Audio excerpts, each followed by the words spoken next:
Good afternoon, everybody here in Toronto, aka the Sixth City.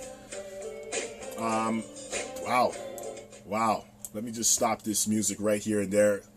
So let's get down to business. We're not going to waste any time here. Welcome to the Genesis podcast, sponsored by Anchor FM, also sponsored by Beat Fact Music, live on YouTube. This recording of this podcast will be live on YouTube literally maybe 20 minutes after this podcast is finished and recorded, so stay tuned for that. Stay tuned for more info on how to get this podcast available if it's not going to be to your accessibility on YouTube or Anchor FM.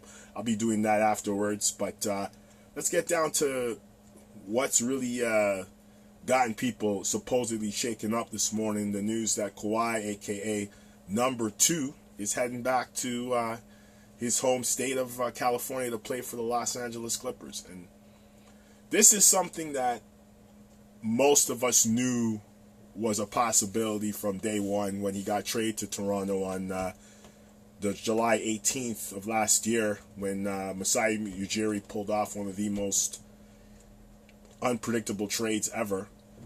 Probably one of the biggest gambles in sports history, knowing that he was acquiring a player who had no intentions of staying in Toronto, had no intentions of doing anything. But at the end of the day, the man came as a professional and did what he did and helped this city, bring an NBA championship, which most cities are still dying for after years and years of existence. So, congratulations to him for doing what was best for him, what was best for his family, and how he wants to take control of his career. And I think it's nice to see that players in the NBA are taking control of their careers. And I also like the competitive spirit. He didn't want to play for the Lakers. He wanted to play against them. He wants another challenge, and that's to put the Clippers in that same level that the Raptors are this year, winning a championship. They've always been the laughingstock of LA. They've always been known as the team, the other team. They've been known as something of whatever to most people in LA. So congratulations to him, and for all the real Toronto Raptor fans out there. And I'm going to say it because I know there's a lot of bandwagon jumpers out there. A lot of people who don't watch basketball, never paid attention to basketball, said a lot of things about basketball. And, as soon as the Raptors got to the conference finals and they kind of peaked towards the finals, all of a sudden the Raptor shirts are out. The t-shirts are out. They're posting stuff on their Instagram. They're doing all sorts of nonsense. I'm just going to keep it 100. But to all the real fans out there, shout out to them. You guys know who you are. I've talked to you guys throughout the last couple of years, and even this recent playoff run, this very successful playoff run that culminated in an NBA championship. You guys know that Masai Ujiri has done magical things in the past. He has made sure that the team has been competitive. He's done multiple things that will forever, be in the history of this franchise and the city. So you guys keep your heads up, stay focused, don't lose faith. This is what the business is about. It's a tough business, but sometimes the disappointment is what can get you to the next step. And the Raptors, they're NBA champions, or the current reigning NBA champions, and whether it's the American broadcasters or just the haters out there, so what? You're champions, so enjoy the championship. Season don't start until October, so enjoy that run. Now looking at the situation with, the trade and stuff like that, with OKC. Now, if you're a basketball fan and you're paying attention, and I'm not talking to the fake fans out there, you also know that Paul George is now a Clipper also. Sam Presti, who's another wizard out there in the NBA when it comes to the GMs. He's in the upper echelon of intelligent minds out there in the basketball world. And he basically sent Paul George, which Paul George requested a trade, sent him to the Clippers for a boatload of draft picks. 5 first-round draft picks this man acquired through that trade. And I gotta say, Sam Presti is a guy who's in the past done so many ridiculous things. And to confirm this, 4 unprotected first-round picks, 1 protected first-round picks, and 2 pick swaps this man has acquired for Paul George. Big up to him, because you know Sam Presti. He's a guy who knows how to do things. He knows how to change the narrative very quickly, and he's always in the playoffs. So I think Sam Presti's looking forward to starting a new dynasty in OKC.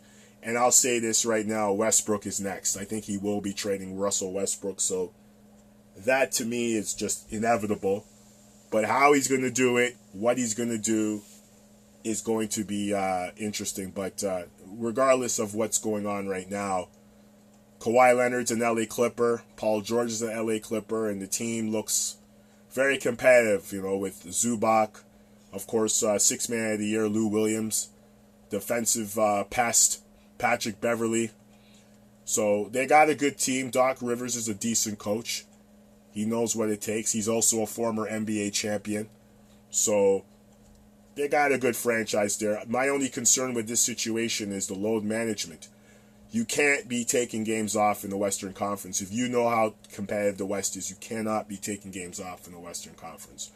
So Kawhi missed 22 games last year, only played 60, was able to be healthy enough for the playoffs, was very competitive as you saw, won the playoff MVP, also played with tendonitis in both knees. So keep your eyes on that going forward in the future. Tendonitis is not something that goes away after one run. So I'm just letting fans out there know who are listening to this podcast, who knows what's going on when it comes to basketball injuries and lingering injuries. That's something that you have to be very, very, very tentative about. So, but, in another perspective, if the Clippers could do what happened here in Toronto with the medical staff and all that great stuff, they'll be fine. They'll be fine. But don't take too many games off, especially in the West, because there's a difference between finishing second and finishing 7th. You don't want to do that. And so it's going to be interesting. Like I said, good luck to the Clippers. And congratulations to the Raptors once again for the season that they had and the accomplishments that they made and what Masai Ujiri did. And it's interesting, some of the things that I've read since this has happened, and a lot of fans here in Toronto have been very, very, they've been honored and they've been very respectful to the situation. They knew this was a probability. And then you hear some of the fans out there who are not real fans, who just bought a shirt for $40 and went and bought a hat because everybody else saw that they're waiting and decided to be fans. And what they're saying is, of course, it's pathetic, but that's what you get from people who are not real supporters. But I'm sure when Kawhi comes back to Toronto to get his ring, because he's going to receive his ring here in Toronto, obviously he was a big part of why this team is going to be putting up a banner in October. He'll get a very respectful and well-deserved warm welcome. So that's going to be interesting. What's going to be interesting still is, because he's not there anymore, is he going to receive a Christmas game? Well, not him, but the Raptors. And now it kind of seems like, from what I'm hearing, is that the Clippers are going to get a Christmas game. And one of the rumors out there already is Clippers versus Lakers for the Christmas game. So that doesn't surprise me. So, but hey, listen, it is what it is. But defensively, though, the Clippers, I was talking to a friend this morning, and defensively, Clippers are stacked. So if that defensive ability could really stand up for them, a lot of things could happen for these guys going forward through the regular season and into the playoffs. So that's pretty much my take on the situation. Kawhi's a Clipper. The Raptors are still a playoff team, and Masai Ujiri's going to do great things. And it's I could spend 2-3 hours talking about this. I could talk about the fact that Danny Green signed 2 years with the Lakers. Whatever, he's not that important. No disrespect to Danny Green, he did a lot of things for the city in terms of being a spokesperson and all that good stuff, but you knew that he was waiting for Kawhi, and he was leaning towards the Lakers from day one, hoping maybe Kawhi would join and create this ridiculous supposed super team. But Thankfully, Kawhi did the right thing and, went to the Clippers where we could see some competitiveness. So that's on that forefront with Danny Green. He got signed 2 years. Whatever. But now what happens to the Raptors? That's going to be interesting, and that's going to be, for me, as a basketball fan, very interesting. But at the same time, like I said previously, Masai Ujiri is going to find ways to make things competitive. So stay tuned for that. Plus, they're going to have a lot of cap money available next year with guys like Kyle Lowry and Marc Gasol and a few other guys off the books. And he's going to be able to put Pascal Siakam as, one of the cornerstones of the franchise. I know the Raptors are going to have to try to go out there and look for some key elements in the next couple of years. I wouldn't call it a rebuilding process, just a tweaking, but I'm sure that the fans out there who support them know that they're going to be as competitive as they are, as much as they were the last 5 or 6 years as they began their playoff run going towards the championship that they just won recently. And like I said to a friend of mine today, you don't count out the guys who have been there before. Sam Presti's, the Masai Ujiri's, the R.C. Bufords, the GMs that are championship-type GMs. Sam Presti being to an NBA Finals, but, Buford and, of course, Masai both holding the Larry O'Brien trophy. And, there is nothing more impressive than watching these three guys, and I keep mentioning their names, but these three guys have proven to be elite GMs in the league. And if you're looking for a GM, and these guys become available at any point in time, oh my gosh, you gotta get a hand on one of these three guys. Some of the things that I've watched these guys do the last 5 years, I mean, it's what a GM is. And then, of course, I cannot forget David Griffin, what he's done in New Orleans already. Getting rid of guys who don't want to be here and bringing in guys who potentially could be a part of something special. That New Orleans roster is about 3-4 years away. So stay tuned for that. I would say less. I'd say 2 years, and they'll be a playoff team. Again, as I said earlier, in this podcast, load management is not going to help for your playoff position. And now people say, oh, well, it doesn't matter where you are in the playoffs. It does, because the Raptors had home court advantage in the finals. And they were able to get one game at home. They should have got two. It's very important to have that home court. For some teams, home court's the difference between winning and losing. And for the Raptors, it was. So with this whole load management thing and teams think that they could duplicate it, it's not going to happen. So now I've been asked about the whole Brooklyn thing with Kevin Durant and Kyrie Irving. We got to wait a year for that because Kevin Durant is probably not going to play this upcoming season. So we'll see what happens with that. As far as the Philadelphia 76ers go, they beefed up their front, but there's no shooting. And this is a shooting league, so I'm not going to spend any time talking about them. Unless they have shooters, I don't see them even being a topic in this discussion on this podcast. As far as Jimmy Butler signing with Miami, obviously it's about the money because Miami is not even anywhere in the forefront when it comes to competing for a playoff position at this point in time, especially after losing Dwayne Wade to retirement and Hassan Whiteside basically being shipped to Portland, to a team that is a couple pieces away in really becoming an everyday contender in the league. So for as far as the Miami Heat's concerned, all the best, but I don't see anything happening with them. Now, as far as the Los Angeles Lakers are concerned,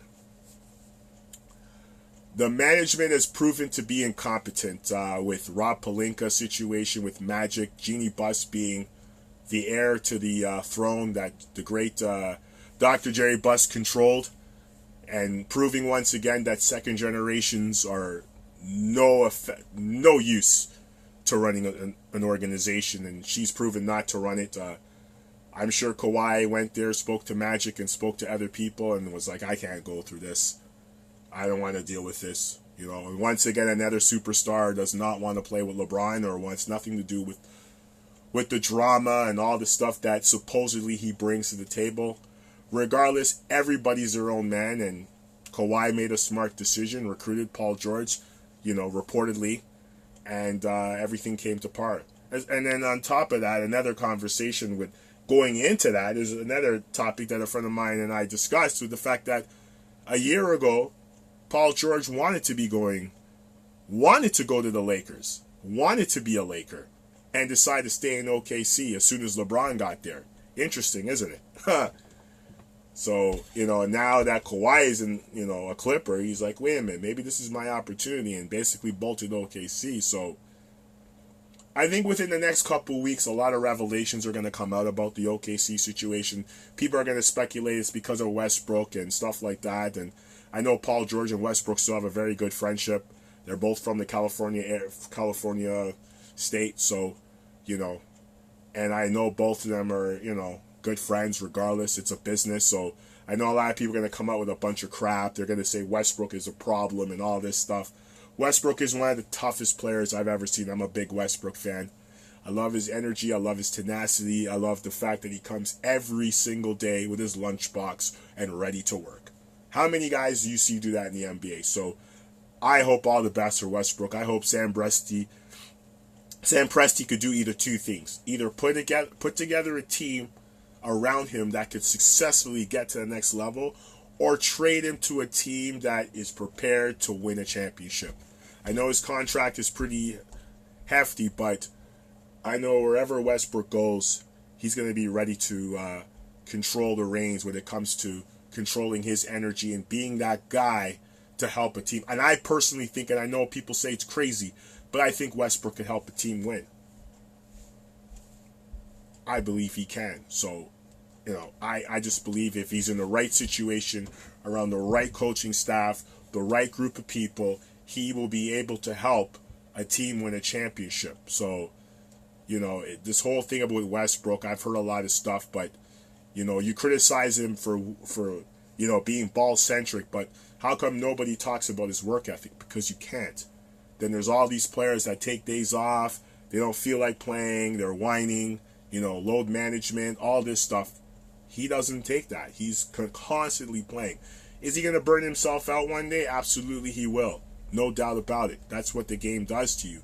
But at the same time, his passion for the game is something that I think every fan should watch, is the passion this guy brings. So, Westbrook is going to be around for a while. His game might have to change a bit, but he's a guy that I feel that on the right team, around the right upper management, could put the team in the right position to win an NBA championship, and I truly believe that. Now, as far as the Houston Rockets are concerned, I have nothing to say. There's no defense on that team, so don't expect anything from them. The Milwaukee Bucks, they're bringing back pretty much everybody, except for Brogdon. So, are they the favorites in the East? Absolutely. Absolutely. I mean, they lost Mirotic, who decided to go back to Europe for whatever reason. I don't know, but that's his choice. But there's always guys out there that could shoot. And there's a lot of guys still left in the free agent market who could help, who could be integral parts of a competitive team or even a championship team. So it's going to be very interesting how the dynamics fold and how they completely continue to twist as we get closer to October of this upcoming season in 2019-2020 season. But as far as the 2018-2019 season, your NBA champions are the Toronto Raptors. They are the champs, and all due respect, regardless of the excuses with Durant being injured, this guy, blah, blah, blah, these guys came out and they did what they had to do. So, for all that's happened, everything happens for a reason.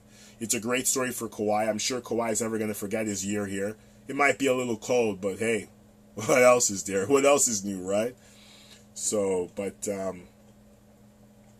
I could spend another half an hour talking about this whole free agency thing, but it's still early. It's only been a week. As the season, gets closer to training camp, then, we could really start talking about other things that are going to happen. But until now, that's about it. And for this special podcast, that which is brought to you by, once again, Anchor FM and Beat Fact Music, will be available here on Anchor FM. The link will be available on YouTube. Also, I'm going to announce another link for this podcast to be available on, so that it's a lot easier for people to get a hold of, which will be audiomac.com. So go to audiomac.com and type in DJ Briscoe, and you will find this podcast will be available to listen and partake in. So I just want to thank everybody who is going to listen to this podcast. Leave your comments, whatever you need to say or whatever you need to do. Just spread the word out. The Genesis podcast is alive and well, and for all those fans out there who have been disappointed by some of the results, it's for a reason. The NBA is a very unpredictable league, as you saw this year, and it's going to continue to be unpredictable. Don't hand championships, earn them. And on that note, ladies and gentlemen, it's a wrap. Thank you very much. Showtime is about to start somewhere else, but it's about to start here in Toronto as always. So, folks, take care of yourself. Have yourself a fabulous weekend. Stay tuned for more editions of this podcast. Respect.